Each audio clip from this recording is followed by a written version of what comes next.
Hey, it's Rich, the Louisiana Hobby Guy.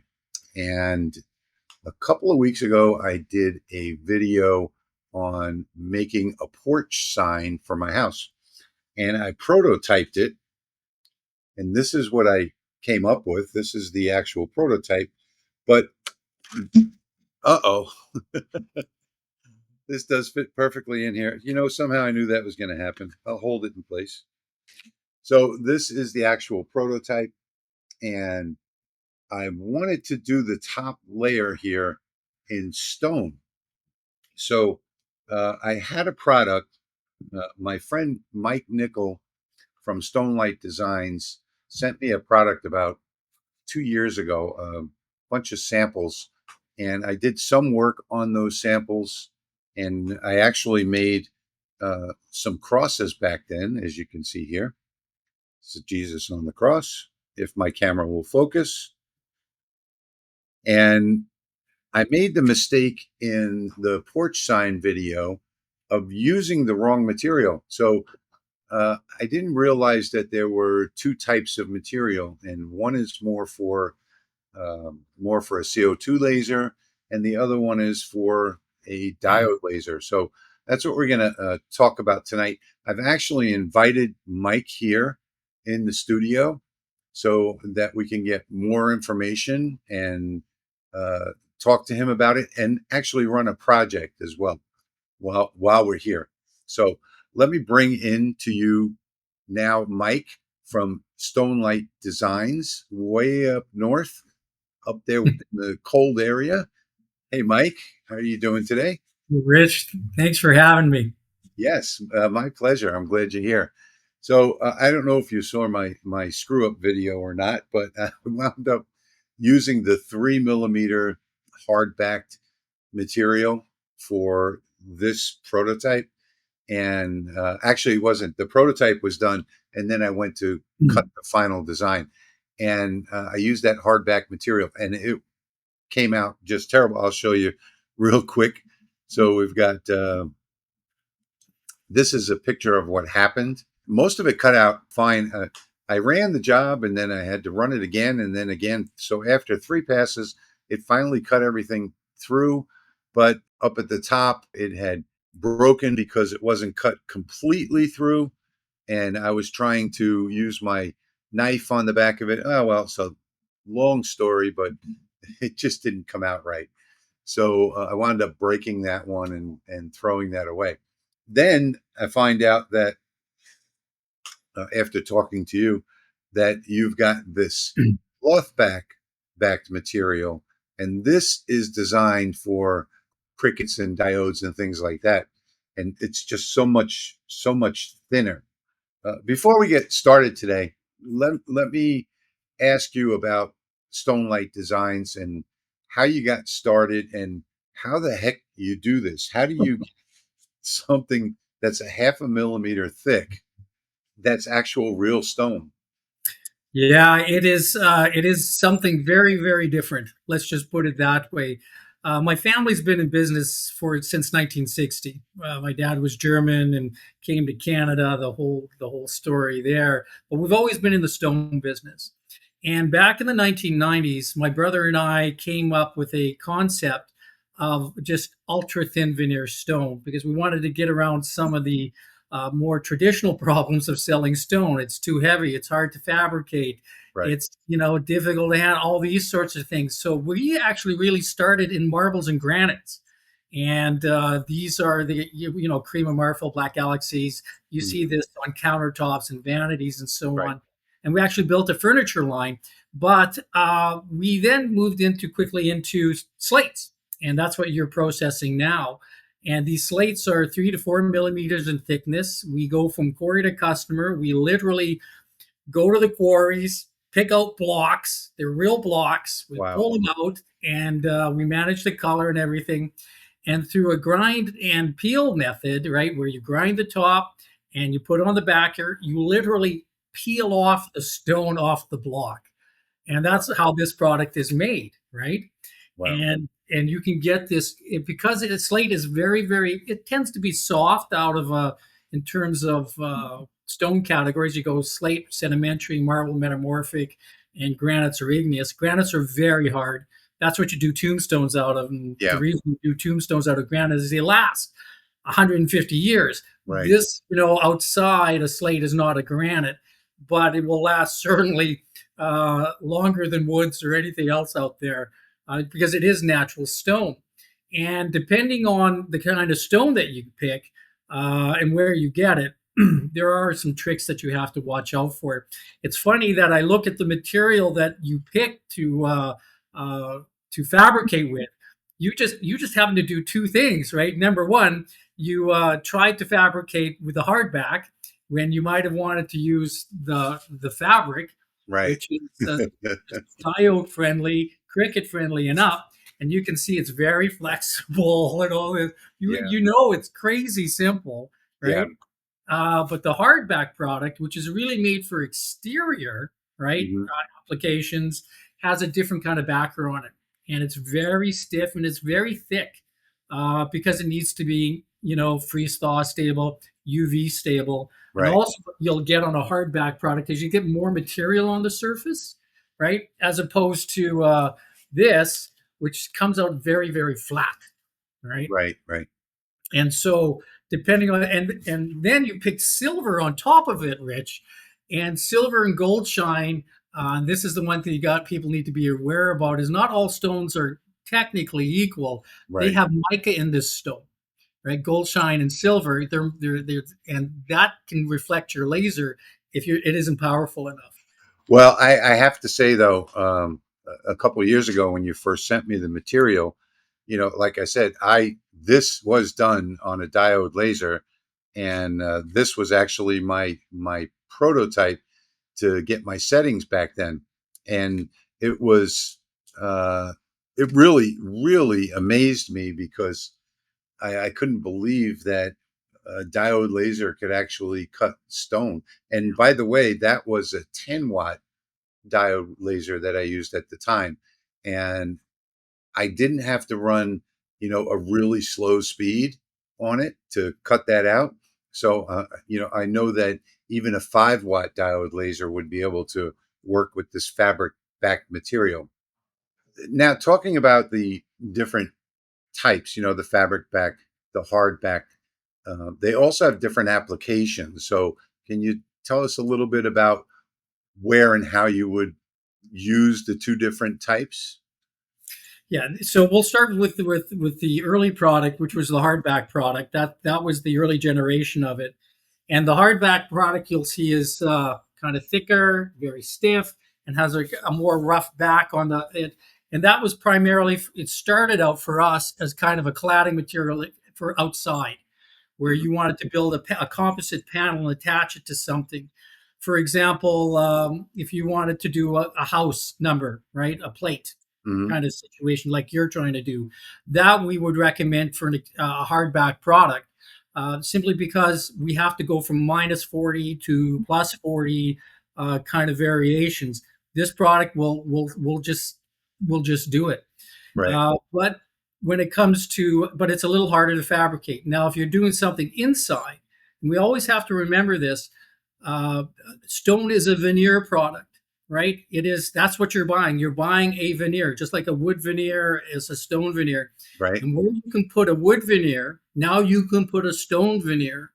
And you can take a look at all the things around your house that are clad in a wood veneer. Mhm. Picture that in stone now, Right. and because of the thinness, the lightness.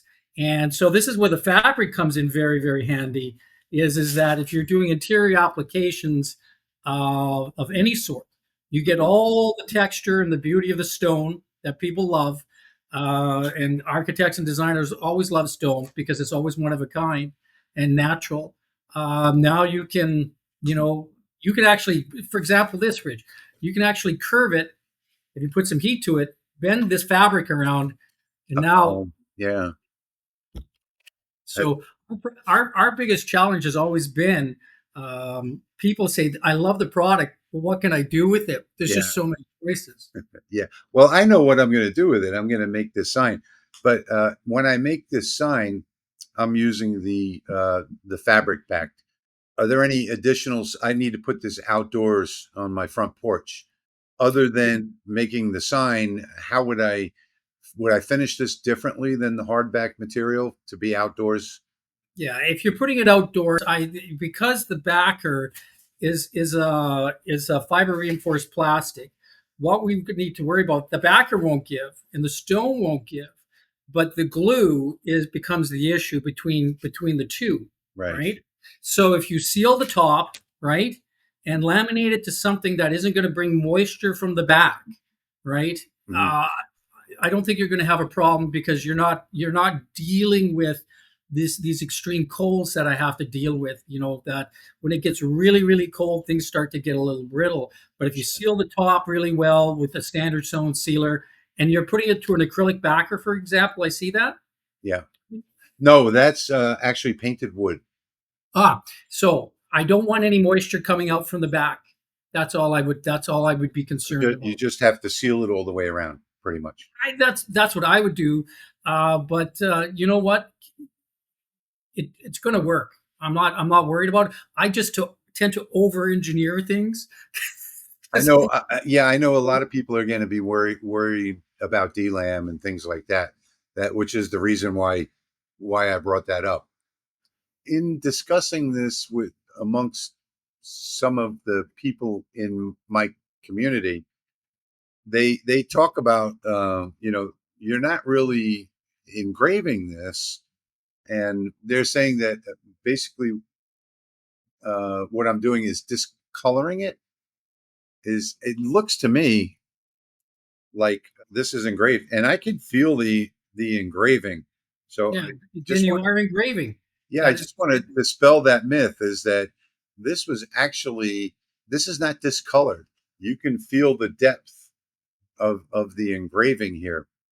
I would say that if you're going to get up into the like the marble products that you offer, and I'm not going to link to that page, but there are two websites that your company has: the StoneLightDesigns.com and StoneLight Designs Laser, and that's the one I'm going to link to in the video yeah. description down below. So just so everybody gets an understanding that when you cut stone, slate, marbles, or granites, right? If you just cut it, right? If you scratch it or whatever, you will notice that it will always turn white. Every line turns white.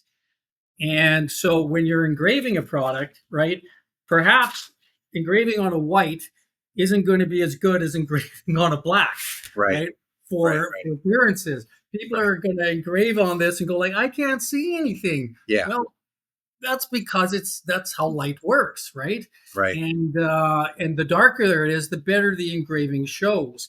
Now it is when you are cutting the stone, when you're into working on the stone, you are engraving it. You are removing material, and that I understand by Yeah. definition is engraving. I'm also curious about another thing too.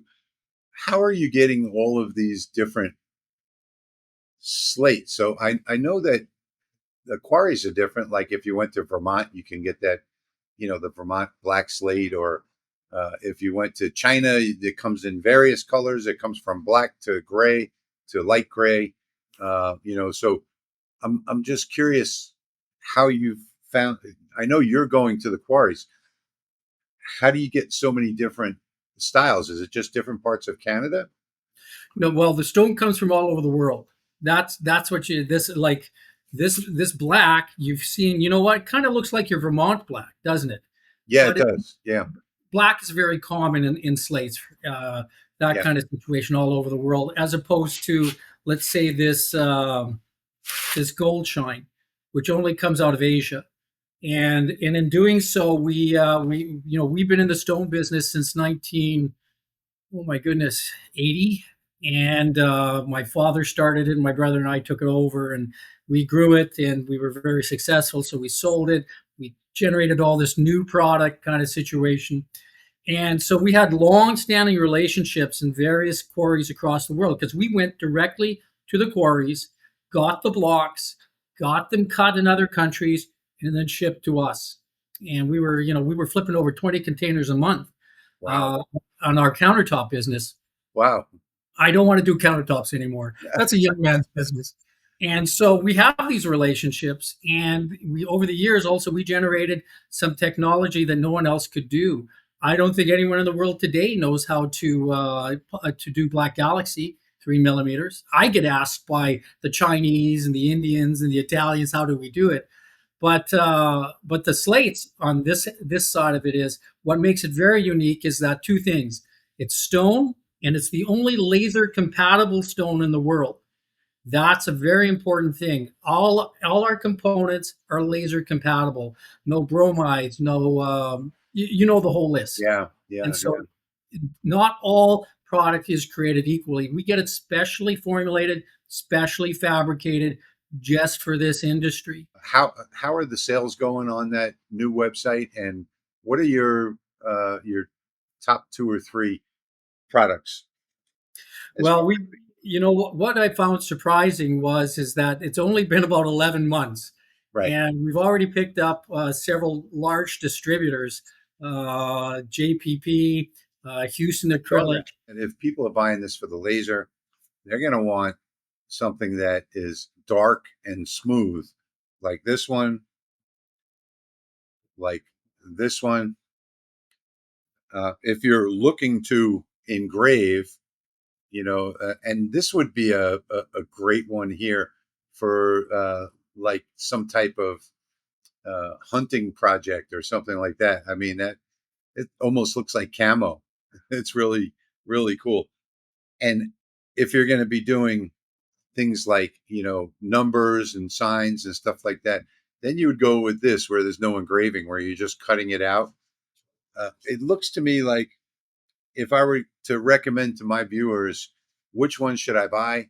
I would say buy the darkest ones there are. Does that sound like good advice?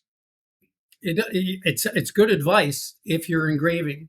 If you're looking to accent, Right. That's what I mean for engraving. there's an engraving program. And, if you're in the awards or personalization industry, if you're doing that engraving business, then you got to go to a darker product. There's no Right, question about it. But if you're looking to do some sort of accent or use it as a background, right, to put another right. on, right, it is, Any of them will work. Yeah. and this is kind of what our sheets look like in the larger ones, right? Wow. And so what's your this I just went through this discussion with a distributor and basically say, so how would you pitch it? I said, first of all, you got to know your customer. Are you a crafter or are you doing something more commercial? Right. Right. And if you're a crafter, if you're doing like coasters or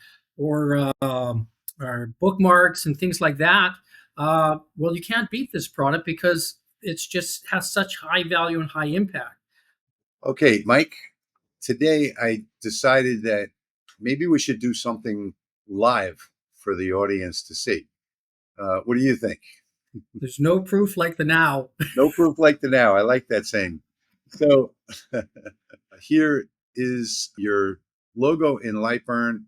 Right now on the laser, I've got a piece of your material, and what I'm going to do is turn the laser on. This is going to be done with a diode laser, and I'm going to run this job here. So we're going to engrave on this, and then we're going to cut it out. And to be honest, uh, I don't remember my I don't remember my settings from last year when I originally did this.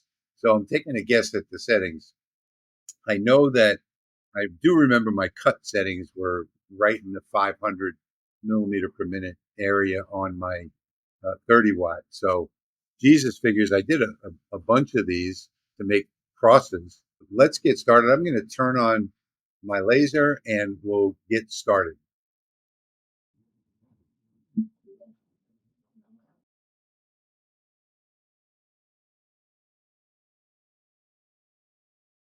All right, so I've got the laser ready. The material is on the laser. I chose a nice smooth material for this, and I'm just going to hit the start button, and we'll get started.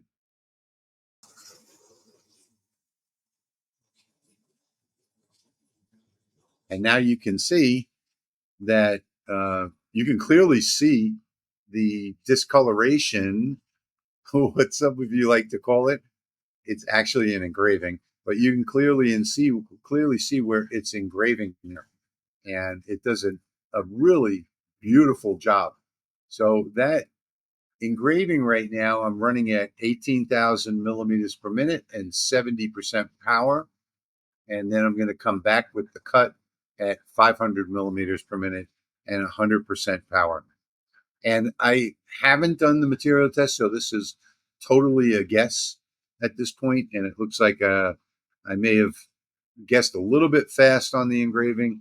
Looks like it could be a little bit better than that, but I can always slow that down on my project. But Mike did want to mention about the differences in the thickness when doing this.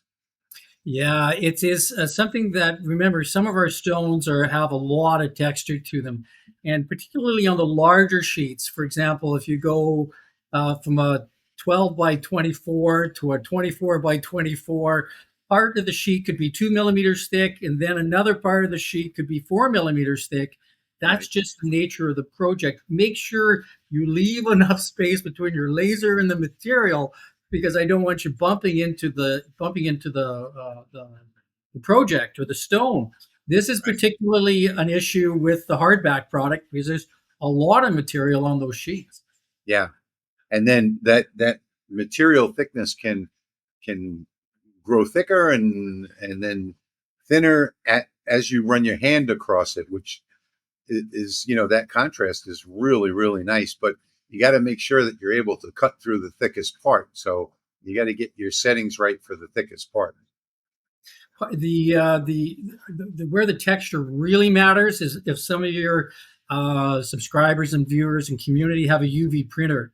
We have had UV printing on our stone. It looks spectacular, particularly the signage guys like to UV print on the stone. They want to do office signs and so on. But that UV printer head is so close to the stone, right? Yeah. That's where it really becomes a big issue. Hmm. Yeah. That's true. Yeah. In fact, I just got a UV printer in the shop yesterday and haven't even unboxed it yet. But I went and watched a bunch of videos on it, and you look at that, and it is super. It's like a millimeter away from the material. So you'd have to use the real smooth material to do that Yeah, in this and case. I'm again. This is a whole new industry. No one in the world is UV printing on stone. No Yeah. one, and so that market is like wide open Oh, for I haven't thought of that. wide open. Yeah, So there we go. We're up to the logo now. The bottom part, or the actual StoneLight in text, is already engraved. And now we're coming back, and oh, you know what? I made a mistake there. I should have put that in offset fill around the outside. So this is going to take a little bit longer with it scanning back and forth. My mistake. What I'll do is I'll speed up this video until we get to the end there, and then we'll come back. Hey there, folks. Step right up, come see the show. It's the Louisiana Hobby Guy ready to go. Fast forward, ain't no delay. From the heart of the bayou straight to your place in the shop with the laser on high. You can see the sparkle in his eye. Cutting wood so fast, it's almost a blur. Whirling through projects with a lively stir. Fast forward, y'all. Can't you be clapping our hands, tapping our feet? From gumbo pots to jambalaya, it's a feast. Louisiana Hobby Guy from west to east.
All right, so we're almost about to come back to real time here, and I just wanted to make an observation on the engraving. So while the engraving looks nice, I just went a little bit too fast. So I could have gone a lot slower on the engraving here, and I think I would have got, or maybe faster. I don't know which. I have to do a material test to find out. So just keep in mind that I haven't actually done the material tests. I guess it's been 2 years since I played with this material. I have to go back and run all new testing. And there we go.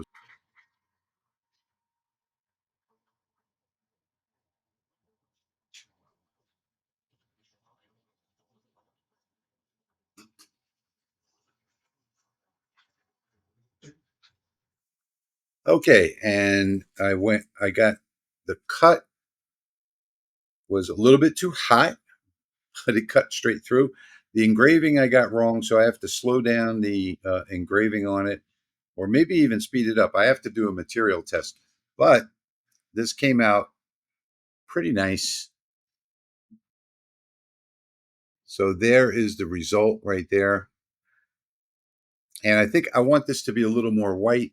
So I'm going to do a material test, and I'm pretty sure what I need to do. Come on, camera. Camera won't focus on it. What I need to do is lower the power because I did get some black going on there. So lower the power or raise the speed, and it should come out great. But there you can see how easily this cut on a diode laser. So once I get that material test done, I'll be able to dial in my colors and get better color out of it. So what do you think, Mike? How do you think it turned out? I think it turned out really well. The one thing people need to be aware about, if it's too powerful, you'll blow through the material. It's too thin. You Right. gotta, so there is a little testing that you gotta do with it to really get that great effect. Well, the black there, we were talking about it a little bit. It's only half a millimeter to a millimeter thick, Right. right? And Right. so you can easily, even with a diode, just smash through it. So do a test to get that desired setting and that desired speed, and that way you won't be disappointed. Let me ask you, Mike, would you suggest treating these first before you cut and engrave them? Yeah, I've had a debate with some awards guys that trying to get them to get their heads wrapped around the old stone etching service that they do. And you see this all the time where they're doing coasters and things like that. And I just tell them, why are you killing yourself? You can etch a stone.